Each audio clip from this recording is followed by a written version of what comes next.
This presentation is for information purposes only. It depicts information taken from company production reports, maintenance reports, MSHA inspector notes, and the accident investigation. The events commenced during the first week of September 2009 with the startup of Headgate 1 North Longwall Panel and conclude in the early morning of April 6, 2010, when the command center directed the mine rescue teams and two top company officials to evacuate the mine due to high concentrations of methane, carbon monoxide, and low oxygen. This presentation is intended to represent events as recorded. Occasionally, the time or location of event is estimated.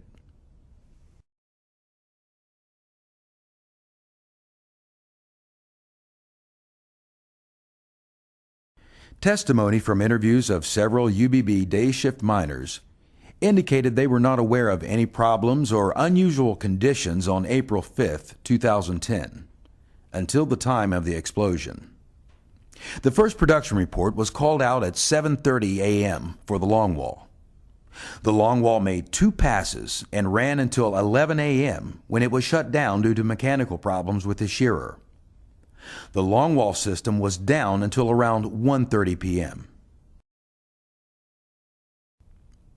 Electronic tracking data revealed that a mine superintendent and the longwall coordinator traveled out by the tag reader at 6 North Starter Box near Crosscut 78 Switch at around 1:55 p.m. The superintendent was seen at Headgate 22 shortly before 2 p.m. The supply crew delivered supplies to Headgate 22 and left the section about 2:15 p.m. 2 electricians installed electric cables at the Headgate 22 mother drive and left the area at approximately 2:15 p.m. At 2:30 p.m., a call outside indicated the longwall shearer was at shield 115 cutting toward the tailgate. A mine examiner had started his examination from the longwall headgate at approximately 12:40 p.m.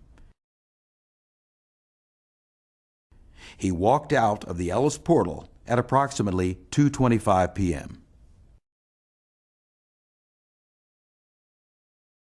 A supervisor and his pumping crew left the longwall tailgate at 2:30 p.m. The supervisor and crew arrived at Crosscut 78 and called the dispatcher at 2:36 p.m. for clearance to use the track. Now, the track crew left Headgate 22 section around 2:30 p.m. The crew called out for the track access at Crosscut 78 Switch at 2:42 p.m. Tailgate 22 section's crew left the section approximately 2:50 p.m. and at 3 p.m. called for track access at 78 Switch. Now, during this time, the Headgate 22 crew was in the process of boarding its man trip. The longwall crew at this time was still in the process of mining coal. Investigation of the longwall shows that it was operating near the tailgate up until a minute or 2 prior to the explosion. At approximately 3 p.m., the shearer was shut off by the tailgate side remote control. The headgate operator manually cut off the water to the shearer and manually disconnected the high voltage power to the shearer. The longwall personnel near the shearer traveled about 400 feet from the tailgate just prior to the explosion. This distance between the shearer and the miners indicates they realized that an uncontrollable event was occurring, and they were traveling away from that area at the time of the explosion. The massive explosion occurred at approximately 3:02 p.m., resulting in 29 miners losing their lives and injuring 2 others. Witness testimony, various digital records, and post-explosion analyses of the electronic timing devices confirm the timing of this explosion. The dispatcher, an eyewitness, stated, quote, "All the dust started just like white smoke pouring out of the portals, and it sounded like thunder. It was constant," end quote. Although the explosion at UBB occurred at approximately 3:02 p.m., Performance Coal Company did not report the event to anyone until 3:27 p.m., at which time a top company official called Marfork Mines' safety director, instructing him to report the occurrence at UBB. The safety director then called MSHA's call center at 3:30 p.m.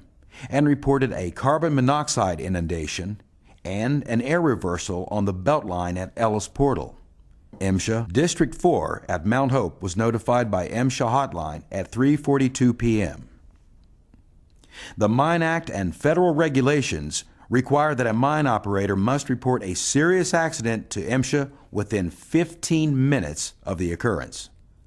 Performance Coal Company and Massey delayed reporting the accident to MSHA and failed to properly inform MSHA of its magnitude. Immediately after the dust stopped blowing out of the portals, a UBB superintendent, South, walked into the north portal intake entry.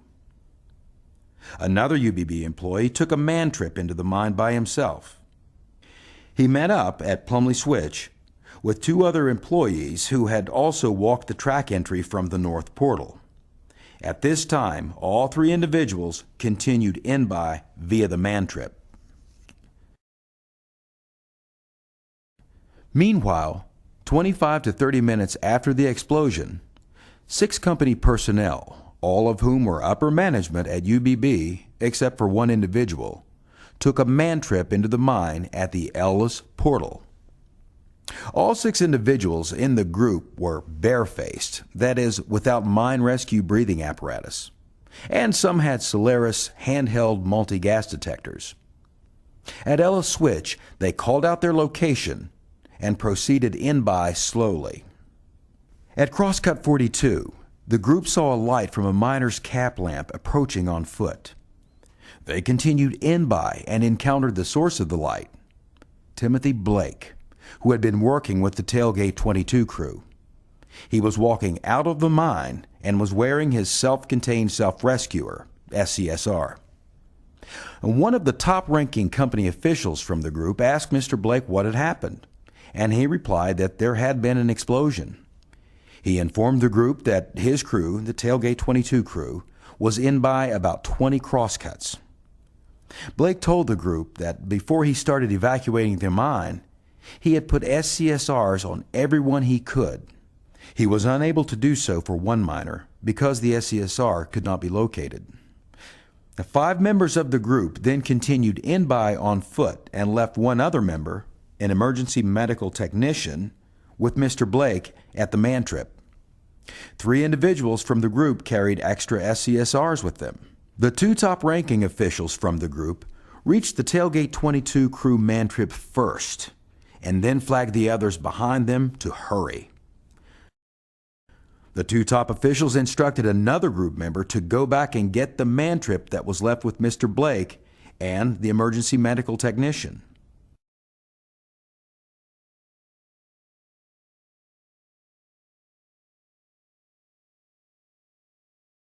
One individual, also a member of UBB management, opened the SCSR cache, removed SCSRs from the injured Tailgate 22 miners, and put the new SCSRs on them. The 3 company officials who had entered the mine from the north portal then arrived in another man trip. One of them was instructed to call the dispatcher and request ambulances. All 3 man trips traveled out of the mine carrying the victim and all the other individuals, except for the 2 upper management officials who then proceeded in by on foot.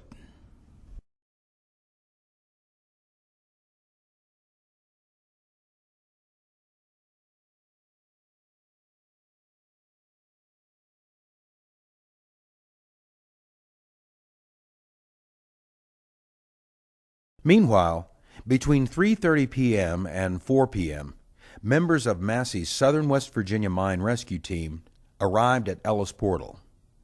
The barrier section crew exited the mine at the north portals at approximately 3:35 p.m. Shortly after 4 p.m., the Senior Vice President of Massey Energy and Vice President of Safety and Training for Massey Coal Services arrived by helicopter and traveled to the UBB mine office. Two supply men were removing track at the East Mains area in by the south portal. They had not been informed that an explosion had occurred and exited the mine at about 4:10 p.m. At approximately 6 p.m., 3 mine rescue team members entered the mine.